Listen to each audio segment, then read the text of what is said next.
그 정책이 매크로와 만났을 때는 결론적으로는 다른 결과물이 나올 수 있다. 16년도에 당선이 됐을 때하고는 너무나 다른 매크로 환경을 갖고 있기 때문에 그때까지만 해도 돈을 더 써서 기업을 살려야 된다라고 말했던 거거든요. 그런 면에서 그때하고 다르게 이미 큰 정부라면 이때하고는 또 다른 얘기. 만약에 관세를 통해서 서로 쌍방에 피해를 입히지만 이렇게 될 때에도 손해는 미국이 좀 덜 보는 구조. 미국이 다시 제조업 국가가 되는 재산업화, 리인더스트리얼라이제이션.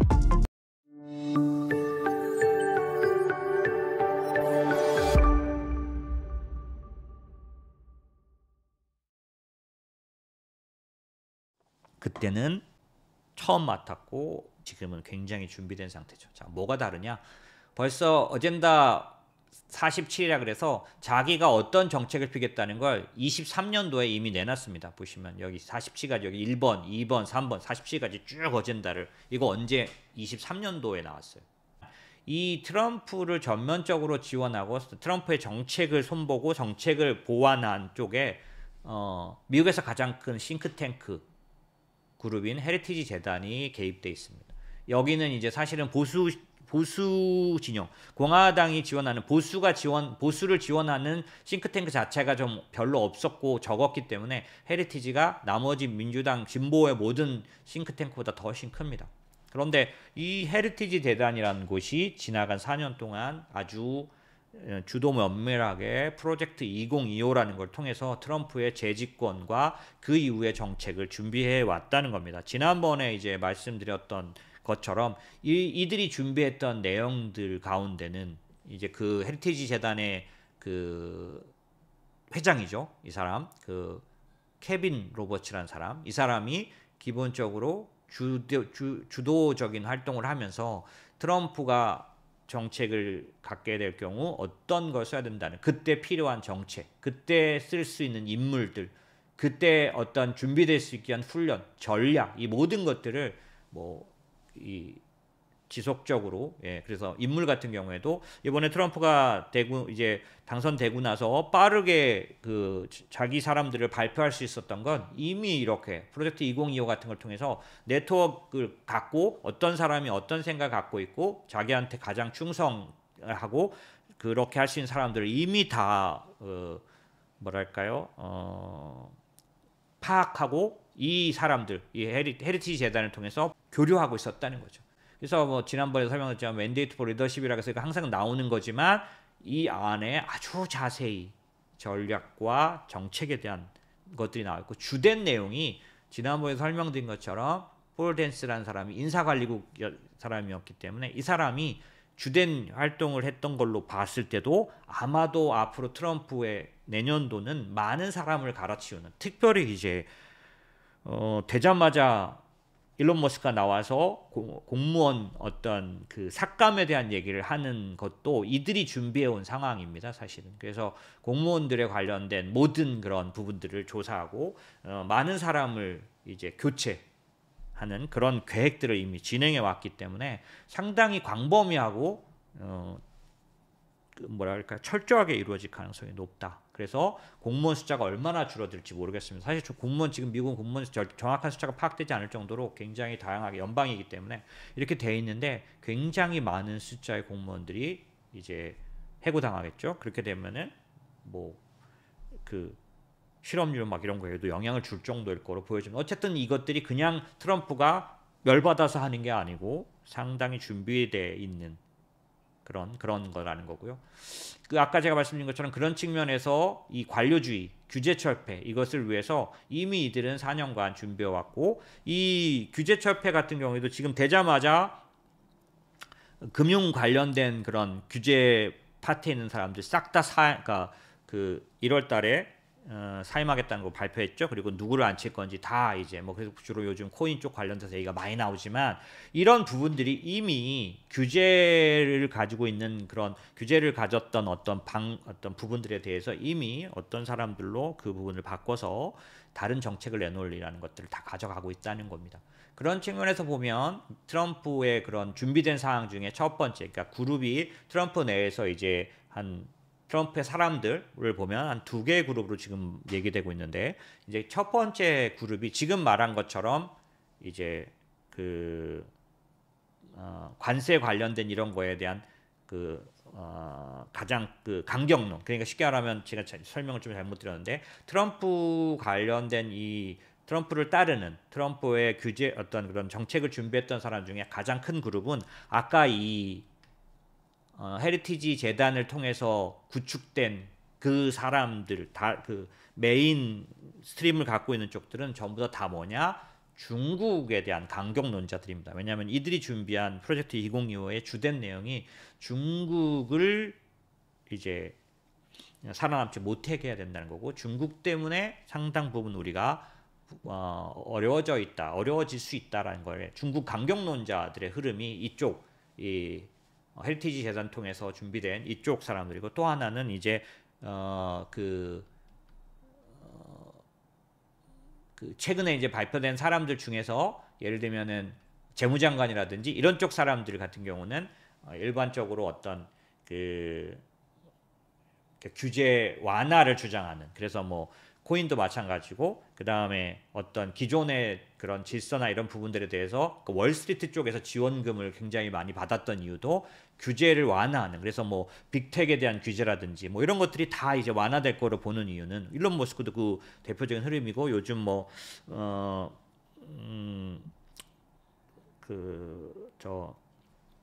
피터 틸 같은 사람들이 계속 부각되는 이유가 뭐냐면 월스트리트의 그런 기업가들의 그런 어떤 흐름은 규제를 완화해야 된다는 그런 흐름이 지금 트럼프 그 안에 있는 두 개의 커다란 흐름이라면 이 두 개가 지금 주도적으로 그 책임자의 자리들을 맡아가고 있다라고 보고 그런 측면에서 중국에 관련해서는 지금 보시면 중국이 첨단 산업 관련해서 이렇게 점유율이 어느 사이에 이제 이미 위험스러운 수지에 이르렀다라는 이런 생각들 그 다음에 여기도 보면은 실제로 미국은 2013년부터 22년까지 어느 정도 자기의 캐파를 유치해왔지만 이 빨간색 그 중국이 늘어나는 대신 이 파란색 G7의 그런 점유율을 싹 다 갉아먹어서 중국이 미국에 필적하는 이 정도의 성장을 가져왔다는 게 중국 강경론자들의 주장이고 이 부분이 앞으로도 계속해서 중요한 테마로 그래서 아마도 그 트럼프의 정책 1순위는 대중국 정책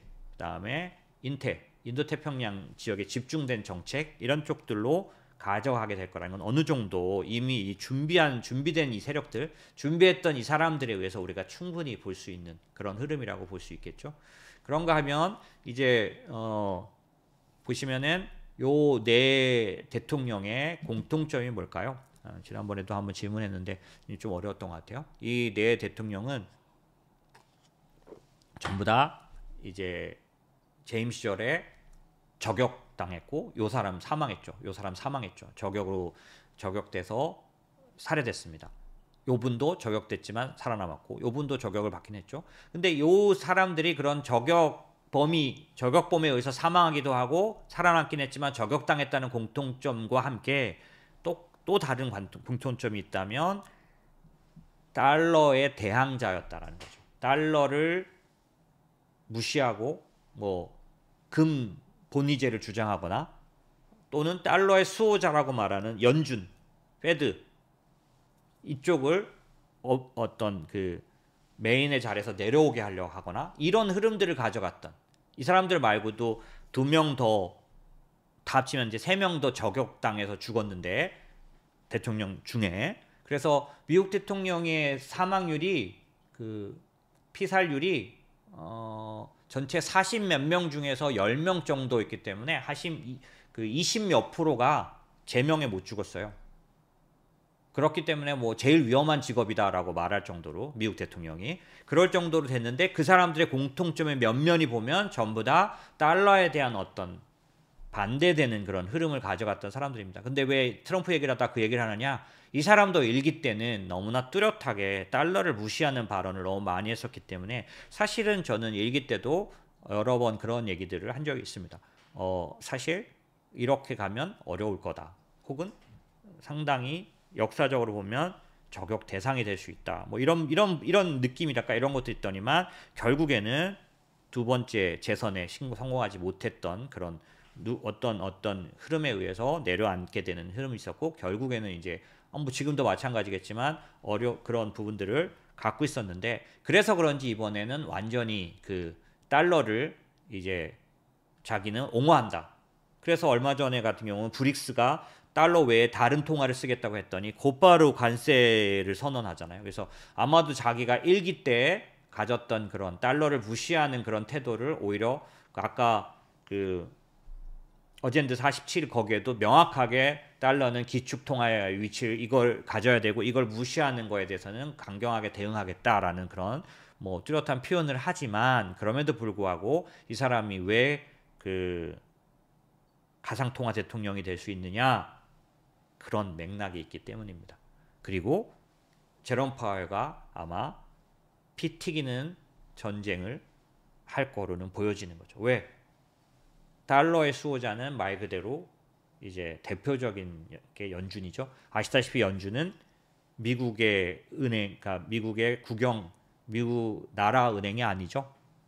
뭐 로스차일드라든지 이런 사람들에 의해서 지금은 몇몇의 그런 자본가에 의해서 진행된 그 운영되는 그다음에 소유되어 있는 은행이죠. 그럼에도 불구하고 미국의 은행으로 미국의 국가은행처럼 그런 위치를 갖고 있는데 이 부분에 대해서 우습게 생각하는 거죠. 사람들 다 전부 그런 공통점을 갖고 있습니다. 그러니까 우습다기보다는 방해가 된다, 문제가 된다라고 주장해 왔고요. 이 사람도 여러 가지 면에서 그런 정책들 이번에는 지난번에 그냥 통하지 않았던 정책들을 상당 부분 보완해서 나왔을 가능성이 있습니다. 그래서 연준과의 전쟁은 거의 예고돼 있다라고 봐야겠죠. 자, 어쨌든 그러다 보니까 달러에 대한 주장을 바꿔서 나왔고요. 그 다음에 두 번째, 트럼프 일기에서 트럼프가 가장 많은 공격을 받았던 두 번째가 뭐냐면 동맹을 개무시한다라는 겁니다. 그래서 고립주의를 만드는 거 아니냐라는 것 때문에 가장 공격을 받았고요. 이 부분에 대해서도 트럼프가 이번에도 보완을 해서 나온 거죠. 그래서 동맹을 자꾸 얘기를 하긴 합니다. 다만 이 사람이 거래 중심적 동맹관을 가진 당연히 이 사람은 어떤 사람이죠? 동맹인 거 좋은데 너가 나한테 뭘 줄 건데? 이런 식의. 그래서 여기 보시면 트랜잭셔널 리더십이라고 써있는데 이 사람은 뭐든지 다 트랜잭셔널한 거래, 트랜잭셔널한 대화, 트랜잭셔널한 어떤 협상 이런 것들을 주장하는 사람이 트럼프는. 그런 측면에서 동맹도 거래 중심적이어야 한다. 그렇게 될 가능성이 높은 거죠. 근데 이제 여기 보면 사이먼 해리스라는 아일랜드 총리가 트럼프가 됐다는 소식을 듣고 뭐 난리치고 좋아했죠. 왜 그럴까요? 유럽이 상당 부분 그런 모습들을 보이고 있고 특별히 대만이 그런 모습을 보이고 있는데 이유가 뭐냐? 돈으로 해결할 수 있다는 거죠. 다른 사람들은 이념이랄까 그 다음에 어떤 뭐 정치적인 어떤 그런 것들을 강조했다면 트럼프는 그런 거 필요 없고 돈을 얼마 줄 수 있는데 라는 대만에 관련돼서도 대만에게 돈을 많이 낸다면 보호할 수 있다라고 말하는데 대만은 그런 면에서는 그럼 돈 주지 뭐 이렇게 생각한다. 이쪽도 마찬가지. 유럽도 그런 측면에서는 이전에 일기 때는 동맹을 무시하는 트럼프를 모두가 다 이제 뭐랄까 그 적으로 생각했다면 이번에는 그럼 저 사람은 거래하면 돼라고 생각하는 그런 면들이 있기 때문에 이번에 4년은 아마도 그런 식의 그런 그 진행이 많이 높아질 것 같다. 그런 측면에서는 동맹에 관련된 그런 그 트럼프의 입장도 지난번과는 좀 다른. 그래서 예전에는 아예 동맹 자체를 무시했기 때문에 어떤 위험이 있었냐면 미국이 지켜왔던 그런 그 뭐랄까 군인 전 세계의 어떤 보호자 이런 입장을 완전히 다 내팽개치는 듯 했지만 이번에는 그런 면에서는 그거와는 좀 다른 약간은 좀 보완된 그런 동맹관을 주장하고 있기 때문에 이전과는 좀 다른 그런 흐름들을 가져는 갈 것 같다. 하지만 이 사람은 언제나 거래를 얘기하게 될 거다라는 그런 얘기고요. 그렇기 때문에 이제 아까 이제 설명드린 것처럼 결론적으로 이제 트럼프 2.0 같은 경우는 매크로와 정책이 이런 이 트럼프의 정책은 모순적이기도 하고 일기 때 보면은 사실 그 자체가 정교하지 않아서 상당히 어떤 문제점을 포함한 그런 정책이었지만 그 정책이 매크로와 만났을 때는 결론적으로는 다른 결과물이 나올 수 있다. 그래서 이번에 같은 경우에도 그때 2016년도에 당선이 됐을 때하고는 너무나 다른 매크로 환경을 갖고 있기 때문에 그 조합의 결과물을 다르게 좀 봐야 할 필요가 있다라는 겁니다. 대표적으로 통화 정책을 보면 2016년도에는 아까도 말씀드린 것처럼 금리가 인상되는 구간이었어요. 그래서 미국이 2015년도 12월에 한 번, 2016년도 12월에 한 번, 두 번 올렸을 때고, 이 트럼프가 본격적인 대통령으로서 임했던 2017년은 4번, 2018년 4번 이렇게 주요 임기 기간 동안 주로 금리 인상이 4번, 5번, 4번씩 막 이루어지는 해였기 때문에 지금의 매크로 환경은 어떤가요? 이번에까지 2번 이미 내렸고 50bp를 심지어는 내리기로 했기 때문에 기본적으로 내년도도 몇 번을 내릴지 모르지만, 특별히 또 이번에 12월도 금리 인하에 대해서는 어느 정도 지금 컨센서스처럼 느껴질 정도, 80몇 프로 정도 예상을 갖고 있잖아요. 근데 그럴 정도로 전체적으로 보면 통화정책상으로 금리 인하 사이클이라는 게 이전의 트럼프의 정책과는 다른 믹스된 결과를 나타낼 가능성이 많습니다. 예를 들면 달러에 대한 부분들, 이런 부분들에 대해서 다르게 나타날 가능성이 있죠. 두 번째는 그 당시에도 트럼프는 그 2016년도에 상반기에 굉장히 흔들렸습니다. 미국 전 세계 경제가. 여러 번 제가 말씀드렸지만 2016년도 상반기에 15년 12월에 미국이 금리를 한번 올렸는데, 그러고 나니 16년 상반기 1월부터 2월, 3월, 4월에 위기론이 올라가면서 그 당시 한국 그 신문에, 한국 그 경제 뉴스에 뭐가 나왔냐면 코스피 1600 간다. 예, 이렇게 나올 정도.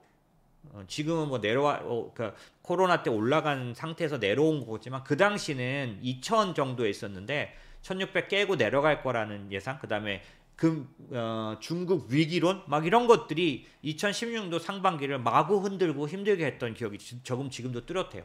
그런데 트럼프가 되고 나서 2017년도에는 상당히 좋은 경제 상황을 맞아서 가고 있었고, 2017년도에 트럼프가 중간쯤에 감세를 시행합니다. 그러면서 미국 경제가 업사이드의 모습을 나타내면서, 지난번에도 한번 말씀드린 것처럼 2017년 내내 한 번도 21선을 깨지 않고 아주 평탄하게 계속해서 올랐어요. 2017년도는 제가 지금 기억하기에도 근심이 2, 3일 이어지지 않았던 해였습니다. 그럴 정도로 경기가 이제 턴어라운드에서 상승하는 국면에 들어가 있었던 거죠. 지금 같으면 어떠냐? 그런 면에서는 경기가 나쁜 상황이 아니고 이제 경기가 좋은 상황을 이어받기는 하지만, 지금은 뭘 걱정하는 때입니까? 인플레이션, 실업률 이런 거를 걱정하는 때이면 만큼은, 특히 인플레이션에 대한 부분은 그때하고는 다른, 정책을 잘못 쓰면 한 방에 이제 엄청난 위기 국면을 만들 수 있는 인플레이션 민감성 구간에, 물론 전에 같은 9% 인플레이션은 아니겠지만 그런 것을 갖고 있는 면이 다르다. 세 번째는 그 당시는 기본적으로 2016년 상반기 17년, 그러니까 2016년까지는 어떤 시기였냐면 정부 정책이란 것들에 대해서 그러니까 금융위기나 이런 때에 어떤 2010년도 11년도에 미국이 부채 관련된 위기에 들어가면서 어떤 걸 받았냐면 신용등급 강등을 경험했던, 그래서 그 공화당이 주장해가지고 예산 삭감 이런 것들이 지배적으로 지배하던 그때에 트럼프가 갑자기 어떤 걸 주장하기 시작하냐면 재정 지출, 그러니까 큰 정부로서 정부가 개입해서 기업을 살려야 된다라는 이런 주장을 내세웠기 때문에 쇼킹하면서도 상당 부분 곧바로 시장의 환영과 결과를 나타냈었다면, 실제 지금 기억으로는 제 기억으로는 그 20 몇 프로, 지금 21%까지 그 법인세를 엄청나게 다운시킨 건데, 이 21%는 이번에 들어와서 15%까지 다운시킨다는데 법인세를 실제로 뚝 떨어뜨렸고, 그 다음에 본국으로 들어오면 송환세라 그래가지고 해외에서 돈을 버는 구글이나 마이크로소프트나 애플에게 그동안에 쌓여진 그런 세금을 한 번에 면제해주는 그런 법을 시행했기 때문에, 애플이나 구글이나 아마존이나 이런 회사들이 그 세금으로 내는 돈을 안 내게 돼버려서 그 돈을 곧바로 자사주 매입에 바로 투입해서 그냥 증시가 그냥 계속해서 올랐던 그런 정부가 지출함으로써 경제를 뒤흔드는 그런 흐름을 트럼프가 쇼킹하게 그전과는 달리 가져왔는데 지금은 어떠냐? 이미 바이든도 그런 정책을 이미 오랫동안 써온 상태라는 거죠. 다를 게 별로 없는. 그래서 오히려 트럼프는 그때하고는 반대로 부채를 줄이겠다.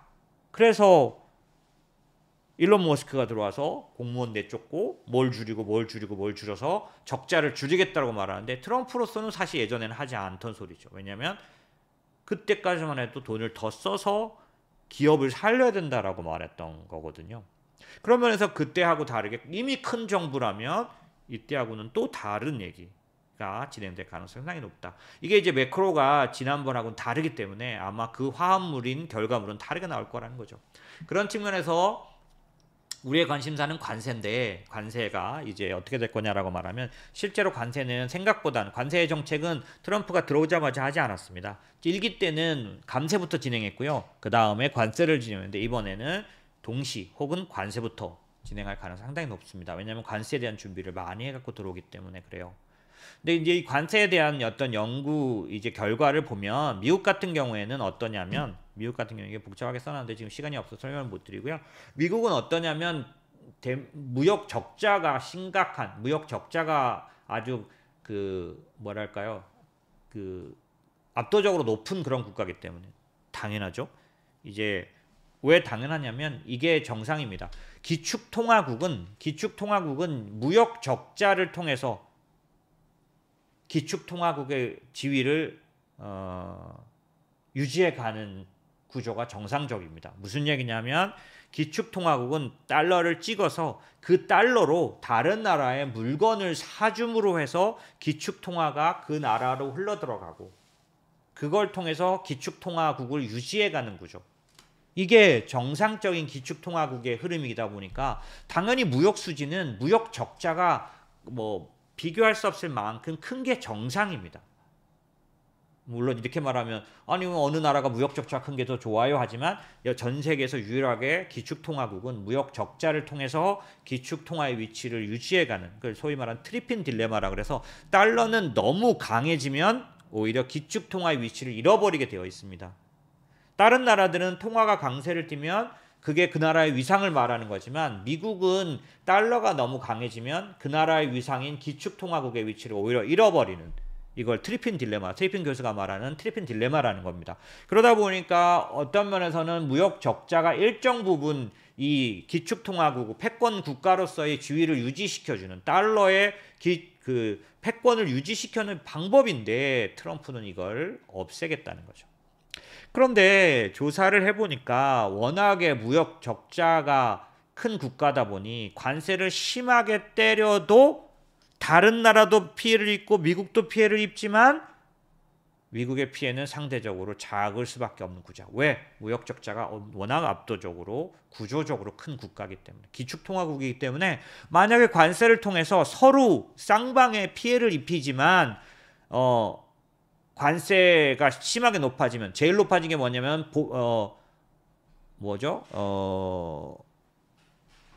보편관세. 그 다음에 심하게 높아지면 이 FTA 동맹국에 대해서도 FTA 체결 국가에 대해서도 관세를 때려. 그 다음에 미국이 때리는 것뿐만이 아니라 상대방도 보복 관세를 때려. 이렇게 되면 관세가 이 모든 나라들의 전체적인 지배력을 갖게 되는 가장 강력한 관세 정책 하에 있게 되는데 이렇게 될 때에도 손해는 미국이 좀 덜 보는 구조. 트럼프는 아마 이 얘기를 계속해서 강조할 것 같습니다. 미국이 제조업 국가로서 다시 부흥하는 것.